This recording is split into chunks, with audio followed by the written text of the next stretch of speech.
Hey everybody, welcome to Ballistics Baloney, episode number 4, and we're using the special Wolfman, Winter Wolfman, or robust, heavy clothing, meaning instead of 4-layer denim, 2-layer t-shirt, double layer of 1/4-inch MDF back to back, behind the 1 3/4-inch baloney. Look at the full protocol in episode number 3, where I changed the protocol for 357 Magnum, because Federal sent me the brand new HST versus the old school Hydra Shock versus the old school 145 grain silver tip. So you're definitely going to want to check that out. It was long-winded, but I really explained things like, I'm in the South, and I have 5 layers on right now. If you go through a pocket, that's 6. Let alone if you shoot through an arm, out the arm, into the body, that's another 15 or 16 layers. And organs and skin are very tough and very elastic, and people don't understand how that affects bullets. So, not everyone's Jay Leno, but people up north are, and I'd have 2 more layers on if I was at least an undershirt and an extra long sleeve. So anyway, here we go. Look at the other episodes. The first 2 followed OG Gun Sam, 4-layer, and all that. So tape, layer of duct tape, and then, layer of duct tape, and then 4-layer denim, and 2-layer t-shirt for the special winter test, and then 1 3/4-inch, 1 pound, 16 ounces of baloney pack, and then instead of 1 MDF for the winter test, we're doing double MDF. So you can compare these to the other rounds. Today we're shooting critical duty, 135 grain, and then the second round will be the much hotter Underwood, 1,700 feet per second rated, 125 grain gold dot. They used to sell it as their bonded bullet. Nowadays, you can only buy that loading, last time I checked, with XTP bullets, not the gold dot. So I'm glad I grabbed a few because it should be pretty impressive stuff. We'll see if I get more wet and more cold. So here we go. On the left, we'll start with the critical duty, 3-inch GP 100. And I'm muddy and wet and cold. This Fackler style box. And yes, it's better than clear ballistics. Really, look at all the pinned comments.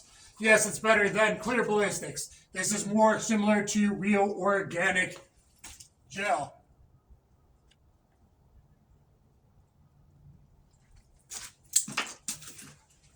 Critical duty. Well, that was exciting. It's set up for the gold dot shot. My grandfather was always right, rest in peace. Duct tape solves everything. Binds the universe together, the light side and the dark side. All right, gold dot on the right.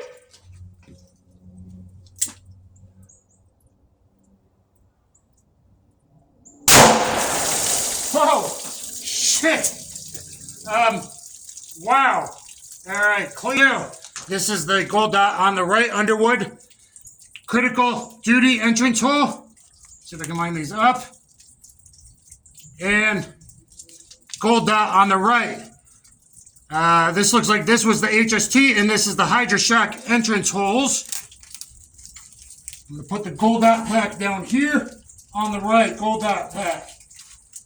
Okay, so critical duty and gold dot Underwood, bonded. So this is the Underwood, and that's the critical duty. Let me pause there. Gold dot, I believe that's the HST. Critical duty, I believe that's the entrance hole of the Hydra Shock. These two might be backwards. I'd have to reference back. Okay, look at the exit hole, double MDF, 1/4-inch each. Critical duty. Gold dot Underwood. So look at the difference. So the HST is way bigger even than the gold dot, and the Hydra Shock's bigger exit hole than the critical duty, as you see there. Okay, so hello. All right. Now, let's go on to the meat pack.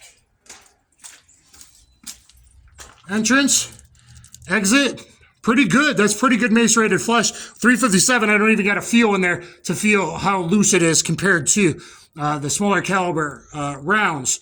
So very good there. Here's the critical duty. I'm going to put on this side. Let me look at the jugs. Okay, jug 1 is split very nice from this 3-inch barrel from the top cap to the bottom. Very nice split. Jug 1. Jug 2, entrance, crack, cold and wet in wintertime. And out the back, I'm pretty sure we have absolutely no fragmentation on a critical duty. Nope. So that did what it was supposed to. Entrance on 3. There is a kind of dent and a little crack on the back of 3. So this would indicate about 14 inches, 15 inches of penetration. Perhaps the double MDF's a little harder on this bullet, even though that's what it's designed to do, is FPI testing. And there's the bullet in there. Let me pause and pour this out. And there's our bullet. Little off-sided on one side. Again, just like in real world, I try to make it a 0-degree angle, but you might hit a rib slightly off or in between, and that's when you get something like that. So a little not full expansion on the corner tip.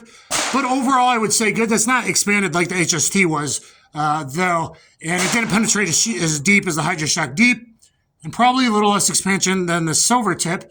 And with the same or even a tiny bit less penetration, surprisingly. Because it didn't, I don't think it dented 4, barely dented out the back of Jug 3, indicating about 15 inches of penetration, though we're using double MDF, so that might be a little bit different. And I didn't see anything else crack with the critical duty. Okay, now let's look at the Underwood bonded or gold dot. So it tore the pack apart real nice. Yes, I'm using all the denim. The t-shirt fell down there. This is flopping. It's blowing out the front. There's the front. It's blowing out the back of this thick baloney, 16 ounces. Look, it's macerated all the way through. All the way through. Look at the maceration. Look at the maceration, the star pattern. That's a perfect star pattern like you see in organic gel, like Arizona air gunner gets. So I'm guessing this really got hyper expansion. So look at that star pattern macerated flesh. Huge hole. You can see it's all torn up, all nasty.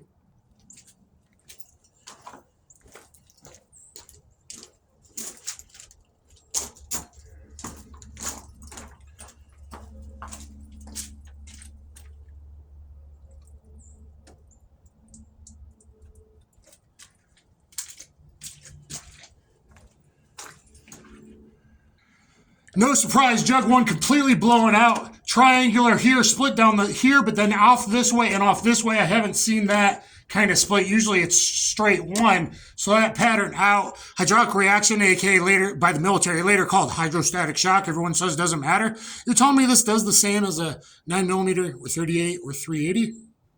That the human body doesn't have nerves? That the signals from the nerves maybe don't go up to the brain? I don't know. I think those people are full of shit. Okay. And the Jug number 2. Clean, straight entrance. A little bit blown out the back, so not just a pierce, but it pushed that and ripped it all the way down. So obviously we're still retaining a lot of momentum, a lot of energy maintained. Jug number 3, and I think we're in Jug number 3. Surprisingly, I thought we'd get more penetration. Entrance hole, and entrance is split pretty good. Like I said, that's split pretty good for Jug 3.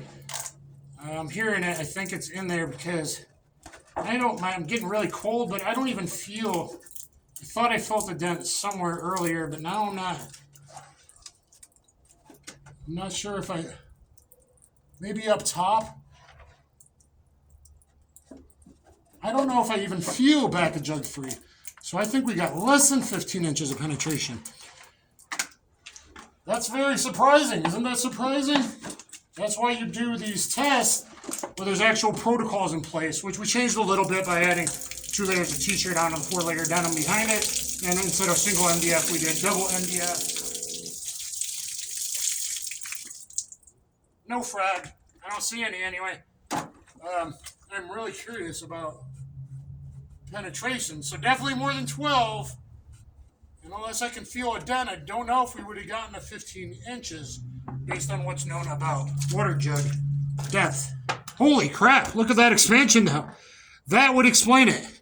That's a lot of drag through water. And of course, we're made up of mostly water. This isn't quite as good as organic gel, but my test, and even Gunsam's newer test with the critical, with the MDF put in to clear ballistics, these are better than regular clear ballistics tests. These tests are more valid comparing to the data in real organic gel. All the data that I've gathered, I could compile critical duty data. I don't really have it, but I can get it. I can compile critical duty data from testers. I doubt we know a lot about this one. I've seen tests, but do they really know the penetration depth? In this case, I'm not sure if I do, because we got like hyper expansion, but that's a lot of energy dump. That is a lot of expansion. That is going through you, and I would feel comfortable carrying this, but we didn't necessarily get as much penetration out of as the critical duty. Silvertip got a bit more because it cracked jug 4 out of the back of 3. Well, not out of the back of 3, in 3, but cracked jug 4. The Hydra Shock went back of jug 4, which is 18 inches of penetration, at least the core did after separation, jacket separation, and the HST dented the back of jug 3. So this is actually the least penetrator because it's the most violent expansion. So that is highly, highly interesting from the Underwood 125 grain gold dot. So guys, I'm wet, I'm freezing, I'm cold. I got an extra test for you guys of some cool ammo. I hope you enjoyed it. Please look at the other videos. Even though 3 is very long, I explain all the things about clothing and the protocol and all that much more detailed, much better, and compare it to all the other data, FBI, real organic gel data, overall FBI test data that I had for the old school Hydra Shock and the Winchester Silvertip. So look at that, and then you can compare these rounds to it. Out of all the 357 rounds, which would I carry? I guess it depends on where you live and your purpose. So I talked about that more in 3. If you're only more where the Hydra Shock old school might be better, the core penetrating a bit deeper for certain animal defense. For biped defense, I think I'm going to lean towards the Hydra Shock, or I'm sorry, the new HST 154 grain, or these Underwood gold dots. So we got more expansion, less penetration than regular spear gold dots. Okay, guys, I do have the real data from Vista on that. Quite a bit less penetration. So that's a big difference. I would think a couple rounds of this would be real good at bipeds, and then maybe you go up to the HST in your cylinder. That's highly controversial. Let me know what you think below. Going to a heavier grain, which we know got a little bit more penetration and still got awesomely huge expansion, just like the gold dot did. Let's look at the MDFs one more time to see.